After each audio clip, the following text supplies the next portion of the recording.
This is a family I got to meet recently, and she talked to us about how she wasn't able to go to school.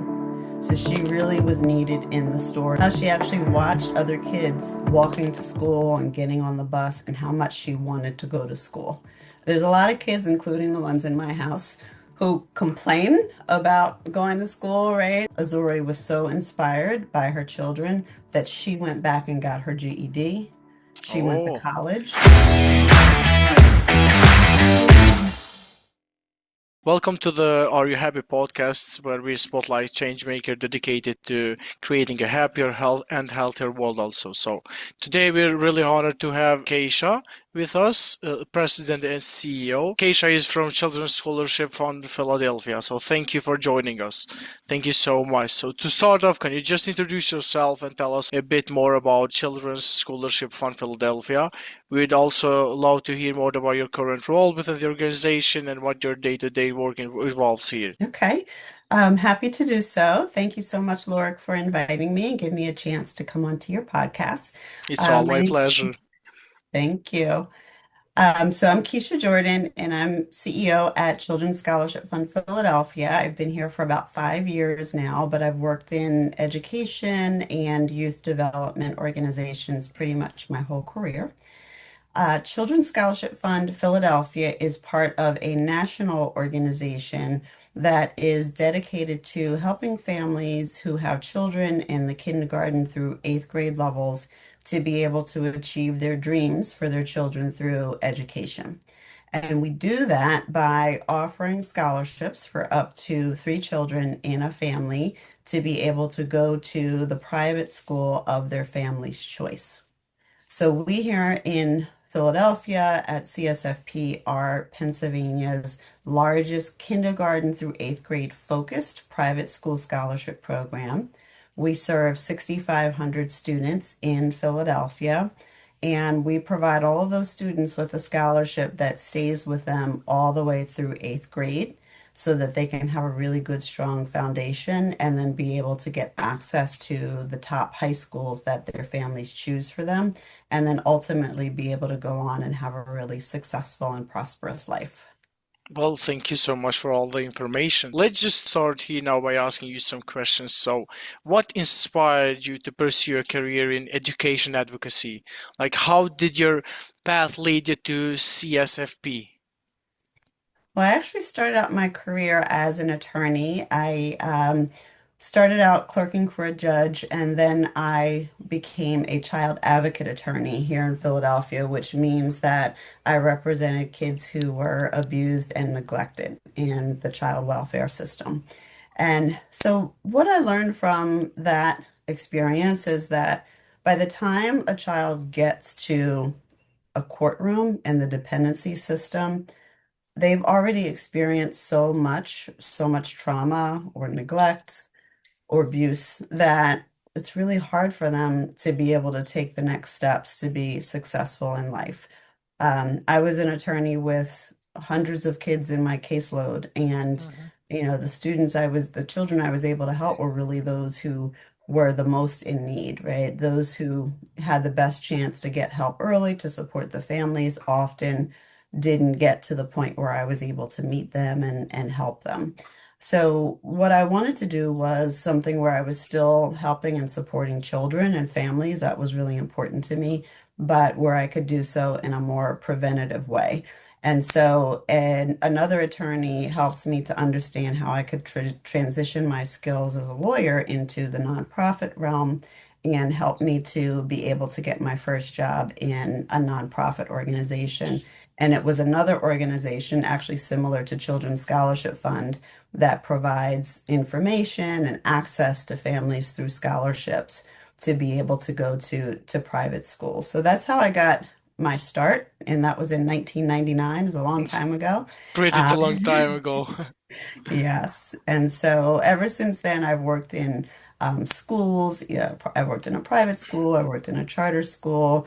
I worked at Girl Scouts right before I came to CSFP, supporting girls through entrepreneurship and skill building.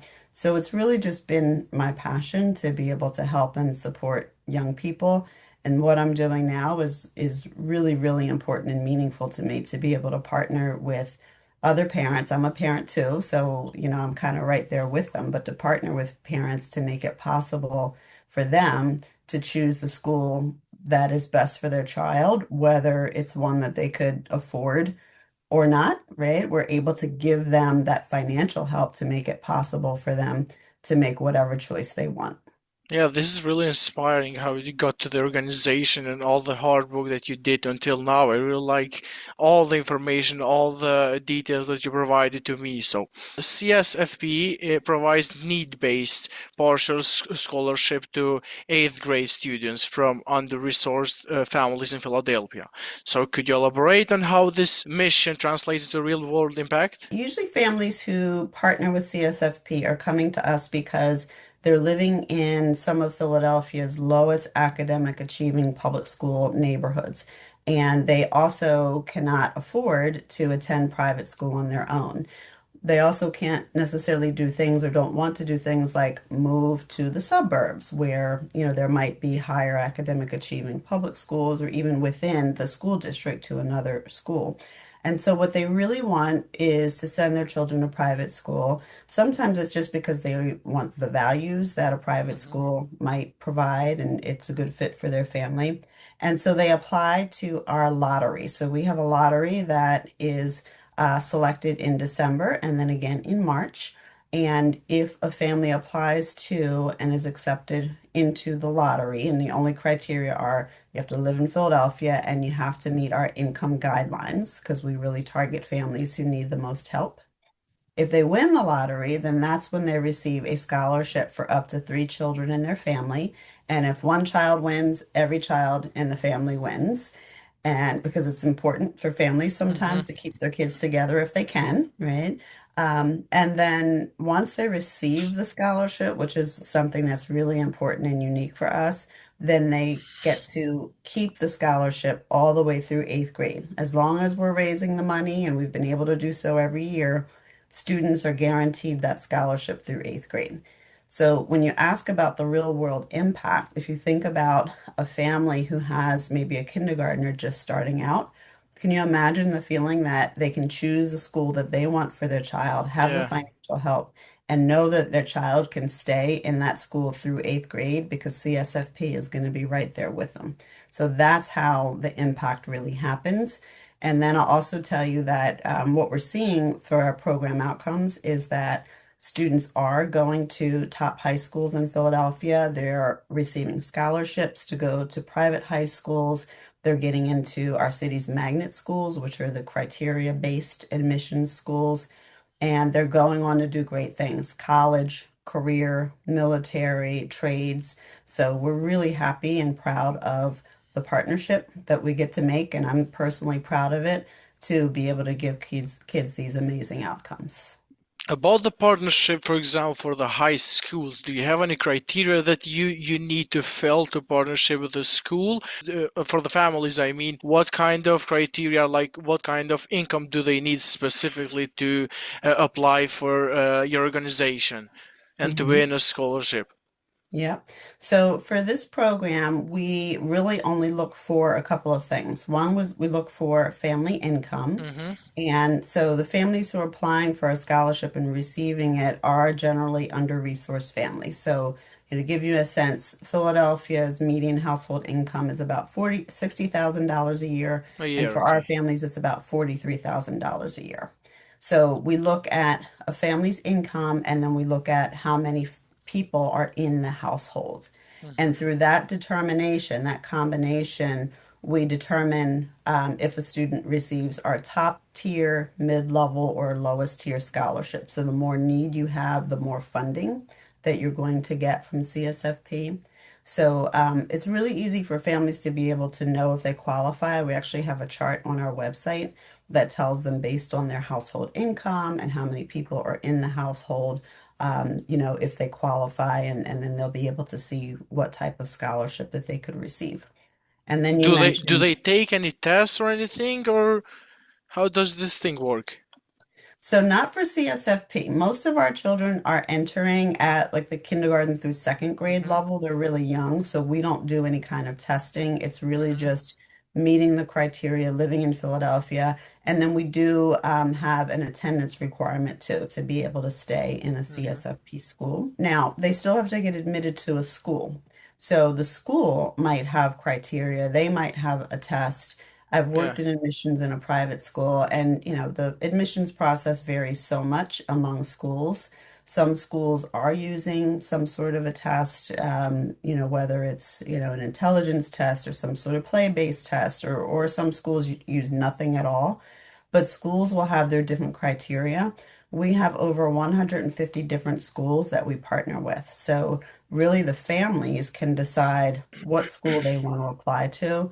But yes, they do have to get into and be accepted by one of the schools. Our schools tend to be schools that are located in families' neighborhoods and are very, very welcoming to families who are under-resourced and, may have additional need, financial need when they're coming into the school. So, we're partnering with schools who are usually very welcoming to our students.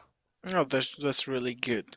So about scholarship distribution, with over 70,000 scholarship awarded since 2001, what are some challenges and successes you have achieved in coordinating these efforts?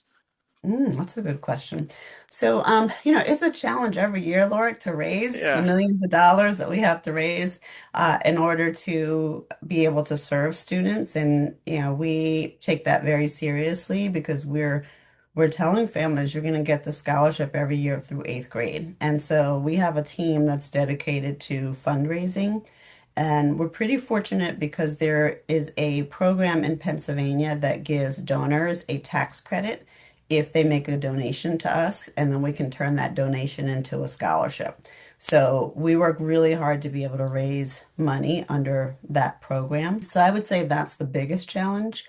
Another challenge is, believe it or not, it is hard to be able to get to families and tell them about us. So, families who are looking to make a change for their kids, if they've already started the process, then they may know about CSFP from their school. Sometimes their school will give us the application, but a lot of families wish that they could access private school and just don't know about us or don't know about scholarships. So we've started having part-time people on the ground going out into communities to be able to offer the scholarship information to be able to get students to apply. So we've gone to churches and community centers and had tables at community fairs. So we're working really hard at making sure that the families who need us the most can have access to us. Well, you're helping a lot of families smile and their children to have a brighter future. Can you share a story about a student whose life was impacted by receiving a CSFP scholarship? Mm. Yes, I'll tell you about the Gomez family. This Hmm. is a family I got to meet recently, but they've been associated with CSFP for many, many years. I got to interview them a couple of years ago and really learn more about their story. So, the mother of the family is Azuri, and she won't mind me sharing her name because she's allowed us to interview her and share her story. And she told me about how she grew up in the Dominican Republic, and her dad was a U.S. citizen. So he brought her to the United States, and he had a store, a corner store, and he really needed her to help work at the store. Hmm. And she talked to us about how she wasn't able to go to school. So she really was needed in the store and she didn't go to school. And she told us how she actually watched other kids walking to school and getting on the bus and how much she wanted to go to school. There's a lot of kids, including the ones in my house, who complain about going to school, right? Yeah, Exploring exactly. and this and that and the other. But I was just seeing Azuri as this little girl wanting to go to school and not being able to out of, Hmm. duty and responsibility. But anyway, fast forward, she had four children, and her two oldest boys were having trouble in a neighborhood public school. And so when it came to her daughter, she decided she was going to try to look for a different option. Mm-hmm. And so she found a Catholic school that was nearby that she picked that she wanted her daughter to go to, but she really could only afford for one child out of the four. And the school told her about CSFP. And the school told her apply, and all of her children were able to get a scholarship through CSFP. And so she talks about us being life-changing for her.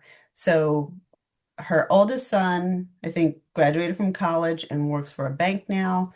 Then another son became a Marine. Mm-hmm. And her daughter Genesis is now a nursing student at LaSalle. And then her youngest is still in, I think she's probably now in high school this year. So then, Laura, the best thing about this family story is that mom, Azuri, was so inspired by her children that she went back and got her GED. She went to Oh, college really and is inspiring. now, Like a lot of yes. inspiring stories and a lot of good stories, high quality stories with a lot of good work here. Yes. So that, the Gomez family is really special because I got to spend time with them. But there's so many other families who, have similar stories about their partnership with CSFP. And I just feel really proud and honored that I get to be a part of their story. Yeah, I totally believe that based on what I'm hearing right now, you amazing results. Let's just go now some challenges throughout your journey with CSFP. What has been the most unexpected challenges you have faced and what did you learn from it? Well, I'd say for CSFP, it was starting my role 2 weeks before the COVID shutdown. Oh, And so I had 2 weeks in the bad time. office. Oh, right. Not great timing to Not start a great new time. job. And, so from the from the beginning, it was challenging both internally for my staff. I really didn't have time to get to know people in person. I only got to meet maybe two or three of my board members in person, maybe more than that because they interviewed me. But there were many board members I didn't even get to meet. And then all of a sudden, none of us can be in each other's presence. CSFP had desktops for everybody. We had to go buy laptops because people were trying to share laptops with their kids because they were, trying to learn online too. So there were all those challenges, but then the challenges to our schools and our families. We surveyed our families and we found that 73% of our CSFP families lost their jobs altogether or had reduced income. And they still had tuition payments to make. There was still like 3 more months Hmm. of tuition payments. And our schools are mostly smaller schools serving a lower income population. They need that tuition coming in, right? And so we found ourselves in a position where we could open up and offer some additional scholarships. We opened an emergency fund, but we really had to sit down and, kind of think about how we could do this as an organization. And it was so important to be able to make sure that our students could stay in their schools that we decided to do it. So we raised or collected about $1.1 million in emergency funds that were spread over the course of 2 school years. And the result was kids got to stay in their schools. Hmm. And as another result, schools were able to stay open.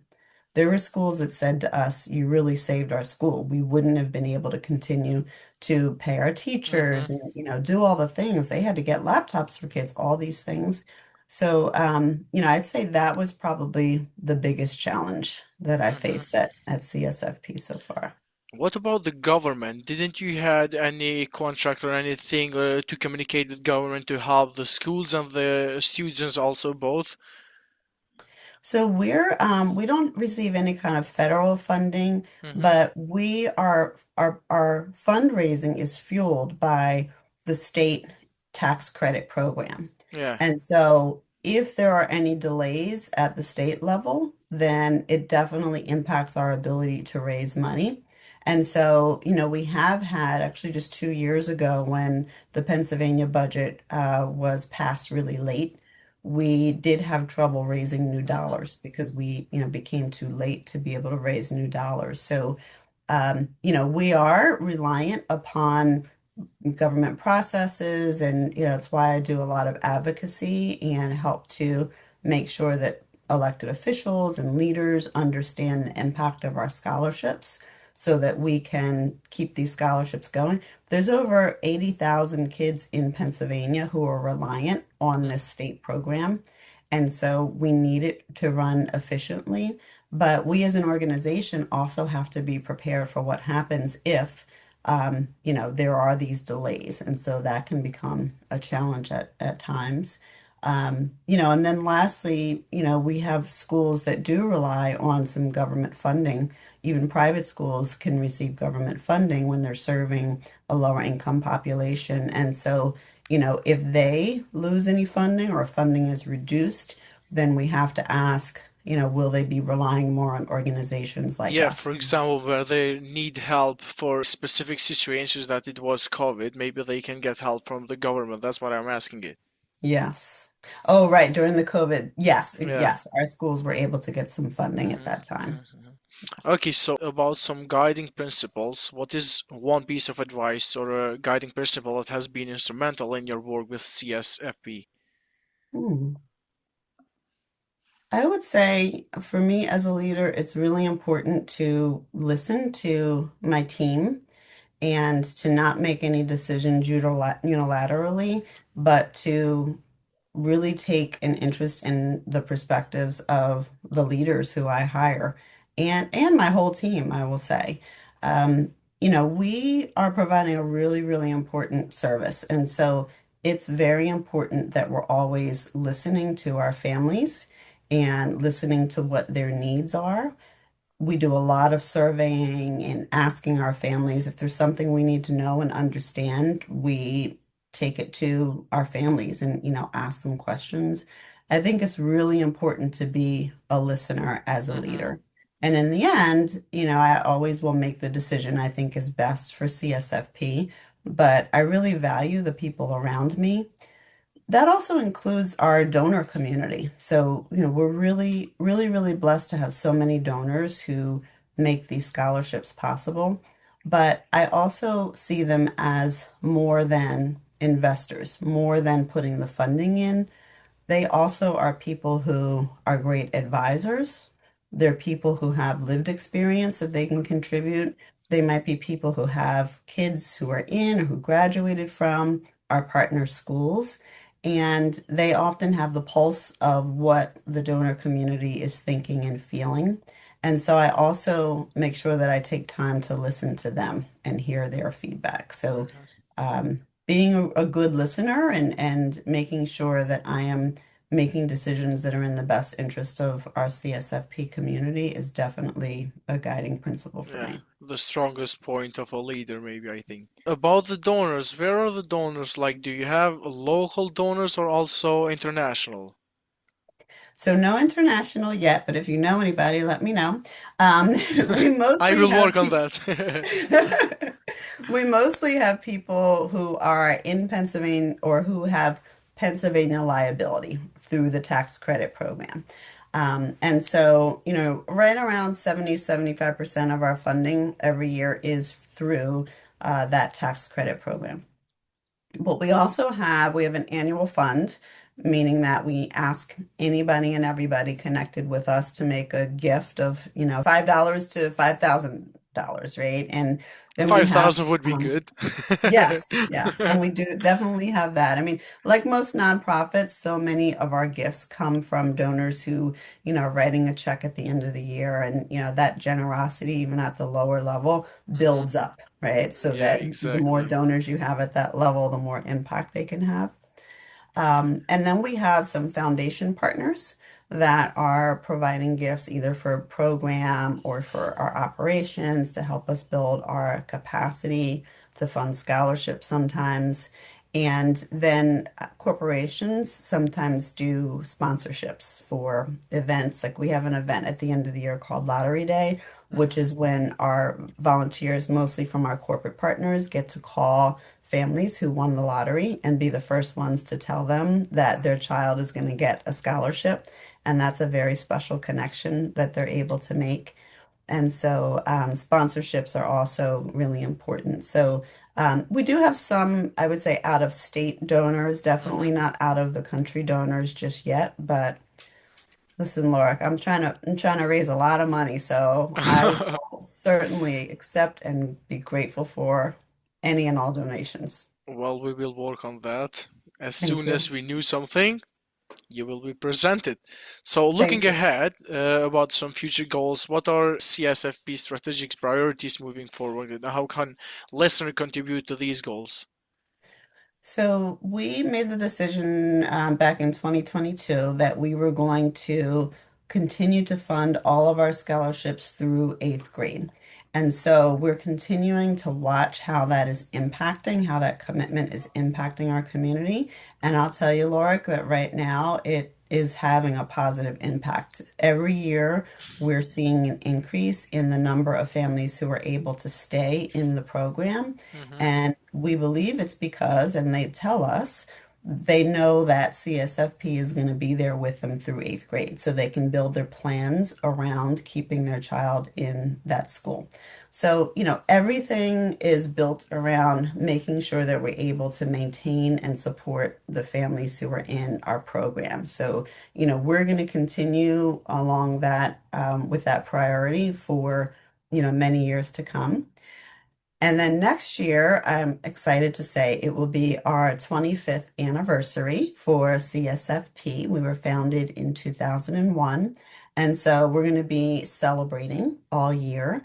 We're going to have a nice gala that your listeners would be invited to come to. Oh, And that will thank be in you. the fall. So we hope that we get lots of folks coming out for that. And in between, we're going to be sharing some additional stories like the Gomez family and their success story.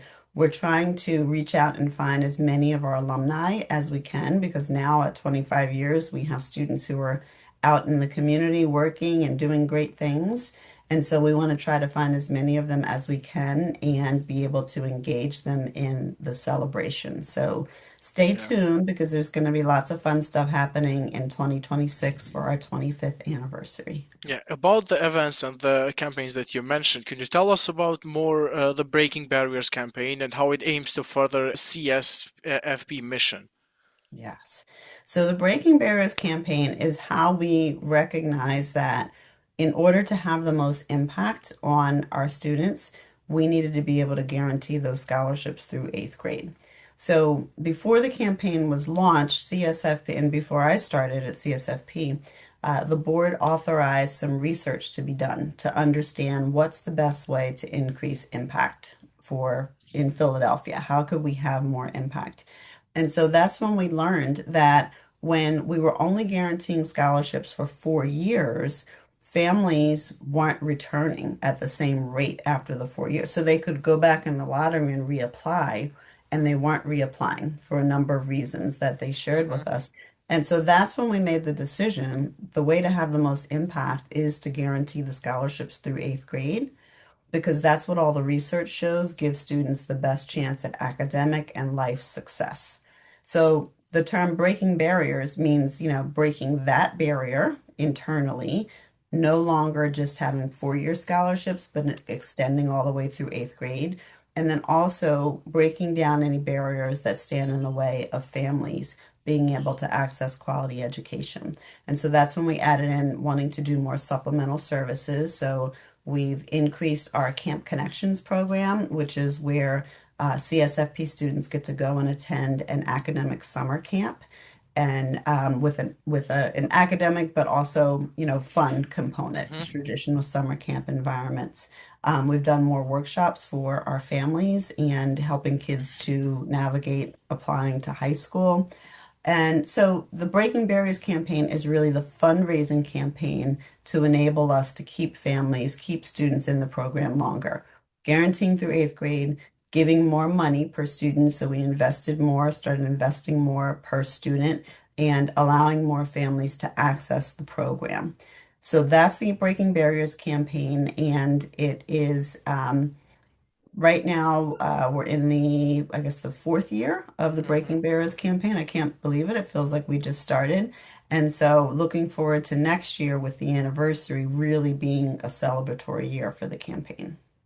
Oh my God, even though I did some researches about the organization, now I feel that I didn't know anything, like zero, because now I feel really happy who was in this podcast and provided all the information and all the good stories. And you should be motivated from all these good stories. Like, this is awesome. I really love all the mission, the vision that the organization have. So it's really amazing. So, Thank you, Lorik. we will put all the information in the show notes for the podcast. I want to thank you so, so, so much for taking your time of your day and then speaking to us about the organization, what you are doing, and how good you are at working on this. So thank you again so, so much. Thank you so much. Thank you for your good questions too. It was fun.